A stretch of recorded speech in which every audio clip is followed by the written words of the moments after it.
Yo, what up, Street Dogs? There, Kim. All right, some quick turbo thoughts. So this turbo thought is, the upside of being somewhere else rather than being back home. So one of the biggest difficulties, we face is that it's very easy to get trapped in thinking a certain way. Like, for example, there are certain, like brands that everyone is into back home and stuff like that. And when you're abroad, you just kind of realize how silly all of it is. So, for example, in the case of Korea, like a long time ago, the brand everyone had the Von Dutch trucker hat, which is quite hilarious. Also, just even nowadays, apparently in Seoul, South Korea, the popular thing is to wear t-shirts that say Jeep on it, right? And so think about clothing and brands, and then also like even Koreans are really into this like random backpack brand called Kipling, which is pretty much unknown of in the States and stuff like that. And you could actually even tell what country certain tourists are from based on the equipment they use. So for example, Germans, they have something called Jack Wolfskin, which is like their version of the North Face. Uh, Typically people from the Bay Area, Silicon Valley, kind of more like elite, wear Patagonia, Arc'teryx, stuff like that. The Back in the States, the Fjallraven backpack is getting popular. So anyways, we're so enamored by all these brands and stuff like that and all this hype, but then when you're traveling, you're kind of somewhere else. The biggest upside is that you just kind of realize how just ridiculous all of it is. And this actually ends up being a massive benefit because you start to challenge certain like biases back home. Like it's like, why is it that like everyone thinks that this is such a big deal?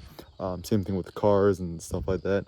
And even one thing that's nice about being on the road, especially when you just got like one or two backpacks or something like that, traveling with a kid, like I like this idea that you could have like infinite resources, like infinite money, whatever, but then limited space. So if you only had like a backpack or two backpacks and just like a single luggage, and no matter how rich you were, whether you're a billionaire or quadrillionaire, like you couldn't actually accumulate more things, then how would you minimize things and keep it down? I mean, I think the big problem, and it's fine too, because like it doesn't really matter what country you're in. Everyone is kind of like, an innate hoarder, pack rat, and it kind of makes sense because when you got certain tools and resources, like it becomes like a totem of power. It augments your abilities. So then it would kind of make no sense to give it up. And so in some ways, minimalism, asceticism, kind of more of a this like Spartan approach is it's actually a sign of the elite. And something that's actually a lot of people don't understand too is that when you look at the ancient Spartans, right? They valued their own personal liberty and freedom above everything, and they just kind of let their slaves, aka helots, do the rest. And